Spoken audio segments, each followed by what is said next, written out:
Assalamualaikum warahmatullahi wabarakatuh. Kita bertemu lagi di mata kuliah K3 dan Hukum Ketenagakerjaan, di mana kita sudah masuk di sesi yang ketiga. Kali ini kita akan membahas tentang standar K3 yang berlaku di Indonesia. Nah, standar K3 di Indonesia ini diatur dalam dua peraturan ya. Yang pertama adalah Peraturan Pemerintah Nomor 50 Tahun 2012 tentang Sistem Manajemen K3. Yang sebenarnya peraturan ini adalah pembaruan sekaligus penguatan dari peraturan yang berlaku sebelumnya, yaitu Peraturan Menteri Tenaga Kerja Nomor 5 Tahun 1996. Nah, ruang lingkup eh, standar K3 yang berlaku di Indonesia tadi ada 5. Yang pertama adalah penetapan kebijakan K3, perencanaan K3, pelaksanaan rencana K3, pemantauan dan evaluasi kinerja K3, dan yang terakhir adalah peninjauan dan peningkatan kinerja SMK3. Nah, kelima-limanya ini akan kita bahas satu persatu pada sesi perkuliahan kita kali ini. Yang pertama adalah mengenai penetapan kebijakan K3. Jadi, eh, setiap pengusaha itu harus menetapkan kebijakan K3 yang akan diberlakukan di perusahaannya. Nah, kebijakan K3 ini kontennya akan meliputi 4 hal. Yang pertama visi, yang kedua adalah tujuan perusahaan, yang ketiga komitmen dan tekad pelaksanaan K3, yang keempat adalah kerangka dan program kerja K3 yang akan diterapkan. Jadi keempat-empatnya ini harus ada gitu. Contohnya begini, visinya apa sih gitu ya? Misalnya menciptakan tempat atau ruang usaha gitu ya. Misalnya kalau di pabrik ya pabrik gitu, yang aman dan nyaman bagi setiap orang.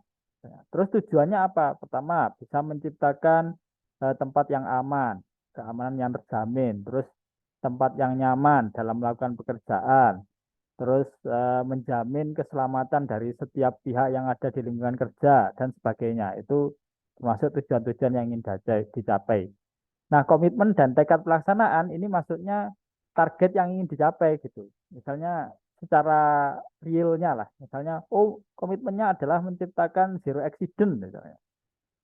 Jadi tidak boleh ada kecelakaan kerja. Nah, itu boleh disampaikan dalam komitmennya. Yang terakhir adalah kerangka dan program kerja. Ini juga penting sekali. Maksudnya di sini program-program kerja utama gitu ya, yang inti itu harus ditetapkan dalam kebijakan K3. Misalnya memberikan alat pelindung diri yang memadai, terus eh, menciptakan ruang-ruang safety gitu ya. Terus juga kalau misalnya di pendidikan misalnya menciptakan tempat atau akses yang baik untuk difabel. Nah, itu juga bisa ditambahkan gitu dalam kerangka dan program kerja K3 yang akan diterapkan. Nah, dalam menetapkan kebijakan K3, pengusaha itu punya 3 kewajiban. Jadi sebelum menetapkan tadi itu pengusaha harus melakukan 3 hal ini. Yang pertama adalah melakukan tinjauan awal K3. Jadi dia harus melihat bagaimana kondisi K3 di perusahaannya terlebih dahulu. Sudah seperti apa gitu ya. Kalau belum pernah menerapkan K3 atau masih baru ya harus dinilai dulu resiko-resikonya seperti apa gitu. Tingkat bahayanya bagaimana, potensi yang mungkin ada bagaimana. Apa yang sudah pernah dilakukan antisipasinya itu harus ditinjau dalam tinjauan awal, jadi dianalisis dengan baik. Yang kedua, peningkatan kinerja K3 yang sudah dicapai dan yang ingin dicapai. Itu seperti apa? Harapannya bagaimana, yang sebelumnya itu yang sudah pernah dicapai seperti apa gitu ya. Terus yang terakhir adalah mendengarkan masukan dari pekerja. Ini juga sangat penting gitu ya. Jadi pengusaha itu nggak boleh hanya langsung main menetapkan sendiri gitu ya. Karena bagaimanapun pekerja itu yang paling banyak ada di lingkungan kerja dan dia yang merasakan sendiri bagaimana lingkungan kerjanya gitu ya. Terutama dari faktor keamanan dan kenyamanannya. Nah, kita masuk ke yang kedua, yaitu perencanaan K3. Jadi dalam perencanaan ketiga, pengusaha ini harus menetapkan rencana K3. Nah, rencana K3 ini ada 7 hal. Yang pertama tujuan dan sasarannya, ini targetnya. Terus yang kedua skala prioritas dari target-target itu mana yang paling utama, mana yang kedua, mana yang ketiga dan seterusnya gitu ya. Jadi apa yang jadi yang paling utama, terus apa yang mau dicapai berikutnya, apa yang berikutnya dan seterusnya. Yang ketiga adalah upaya pengendalian bahaya. Jadi sudah dilakukan penilaian resiko waktu tinjauan awal tadi, kebijakannya sudah ada, maka dalam rencana K3 harus di breakdown gitu ya, apa upaya pengendalian bahaya yang dilakukan, pencegahannya bagaimana, corrective actionnya nanti bagaimana gitu. Terus yang keempat adalah penetapan sumber daya. Jadi sumber daya baik yang bertanggung jawab dalam manajemennya maupun dalam pelaksanaannya. Yang keempat, yang kelima adalah jangka waktu pelaksanaan. Jadi ini mau sampai kapan ini untuk mencapai tujuan dan sasaran tadi gitu ya. Bahkan bisa ditetapkan setiap tujuan itu mungkin mempunyai jangka waktu yang berbeda-beda. Itu yang lebih baik.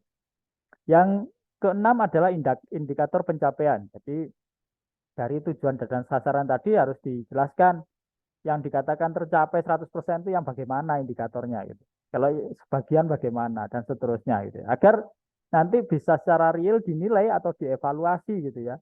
Apakah rencana K3 ini sudah bisa dicapai. Terus yang terakhir adalah sistem pertanggungjawaban. Jadi harus ada mekanisme kalau tercapai apa rewardnya, kalau tidak tercapai apa sanksinya. Secara internal harus ditetapkan agar setiap bagian dari perusahaan itu mau mencapai rencana K3 tersebut. Nah, dalam membuat rencana K3 ada 4 pertimbangan yang harus diperhatikan. Yang pertama adalah penelaahan awal. Sama seperti tinjauan awal tadi, bagaimana kondisi awal yang ada. Yang kedua adalah identifikasi bahaya, penilaian, dan pengendalian resiko. Jadi manajemen resikonya harus sudah jalan, harus sudah dinilai kondisinya bagaimana, antisipasinya bagaimana.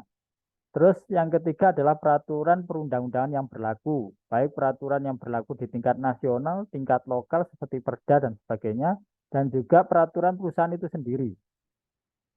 Yang terakhir adalah sumber daya. Jadi sumber daya ini ada dua, ada sumber daya manusia, ada sumber daya sarana dan prasarana.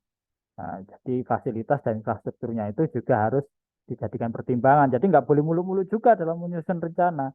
Kalau SDM-nya ya nggak terlalu banyak itu ya, yang kapasitasnya juga terbatas ya jangan ketinggian tentukan tujuannya gitu ya. Terus kalau memang saran dan prasarana belum memadai gitu ya, ya harus dilakukan upaya-upaya pengendalian yang lebih ketat gitu ya. Jadi ini semua harus jadi pertimbangan. Nah, berikutnya setelah perencanaan adalah pelaksanaannya. Jadi pelaksanaan rencana K3. Nah, di sini ada dua faktor yang paling berpengaruh. Yang pertama sumber daya manusia, yang kedua adalah sarana prasarana. Sumber daya manusia ini ada dua hal yang jadi perhatian. Yang pertama kompetensi kerjanya. Ini dibuktikan dengan sertifikat K3 yang madai, makanya biasanya ketika perusahaan mau membuat struktur organisasi pelaksana K3, itu haruslah orang-orang yang sudah pernah ditrainingkan gitu ya, punya sertifikasi yang memadai gitu dan masih berlaku. Kalau tidak ya bahaya juga gitu. Yang kedua adalah kewenangan K3 sesuai dengan perizinan yang sudah diberikan. Jadi orang yang sudah tersertifikasi itu juga akan harus diajukan kewenangannya itu ke Disnaker. Yang kedua adalah mengenai sarana prasarana. Sarana prasarana ini meliputi organisasinya, di struktur manajemen pengelola K3-nya. Terus anggarannya, anggaran harus memadai. Kalau ada organisasi nggak ada anggarannya ya nggak bisa jalan juga. Terus SOP-nya, jadi prosedur operasionalnya bagaimana. Terus sistem informasi, pelaporan, dokumentasi ini juga harus berjalan gitu ya. Jadi laporan secara periodik harus dibuat, informasi, pengumuman dan sebagainya, sosialisasi juga harus dilakukan. Terus dokumentasi pekerjaan terkait K3 ini juga harus dilakukan. Apakah itu laporan kecelakaan kerja, insiden yang terjadi, semuanya harus ada.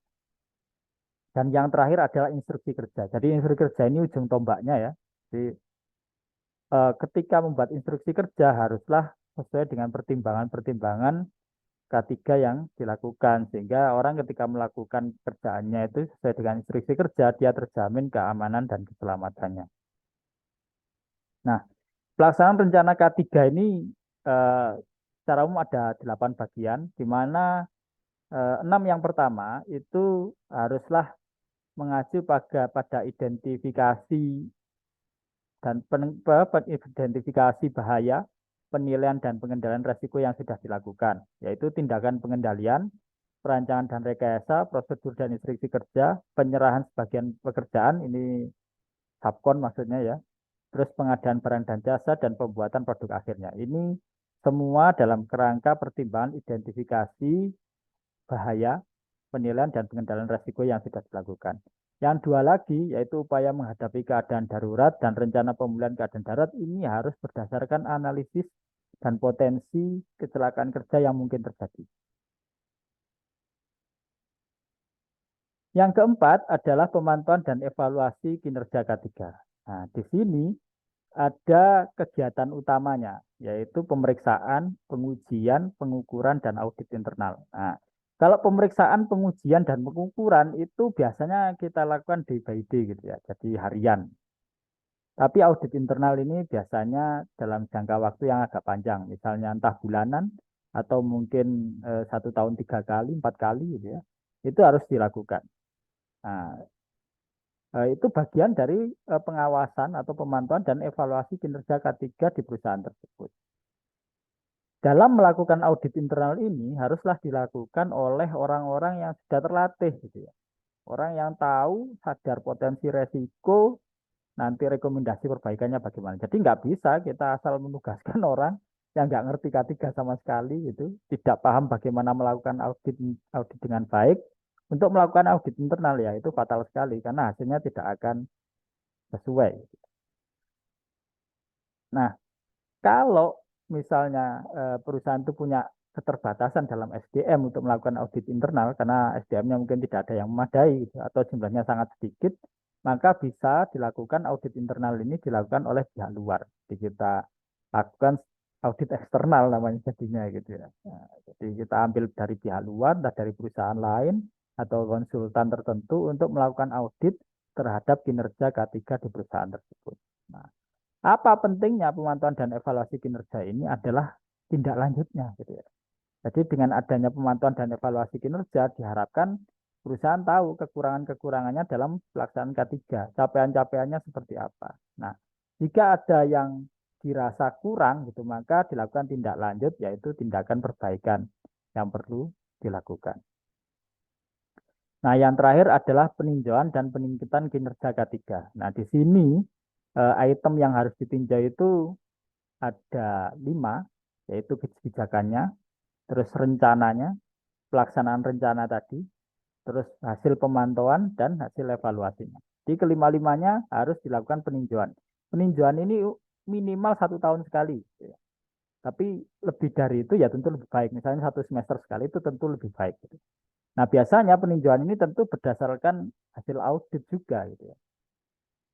Nah, tindak lanjut dari peninjauan ini adalah perbaikan dan peningkatan kinerja. Jadi, haruslah nanti setelah dilakukan peninjauan itu bisa dipikirkan apakah kebijakan K3-nya perlu diperbaiki. Tujuan dasarnya kalau sudah pernah tercapai kan harus ditingkatkan.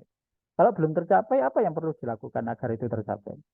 Terus rencananya mungkin juga perlu diperbaiki. Pelaksanaannya bagaimana? Terus pemantauannya mungkin kalau oh tujuan sudah bagus, rencana sudah oke, pelaksanaan selama ini ya nggak ada masalah, tapi kok hasilnya nggak sesuai gitu ya. Kecelakaan kerja terjadi atau insiden berkali-kali. Berarti mungkin pengawasannya atau evaluasinya yang perlu diperbaiki itu. Mungkin kurang ketat gitu ya.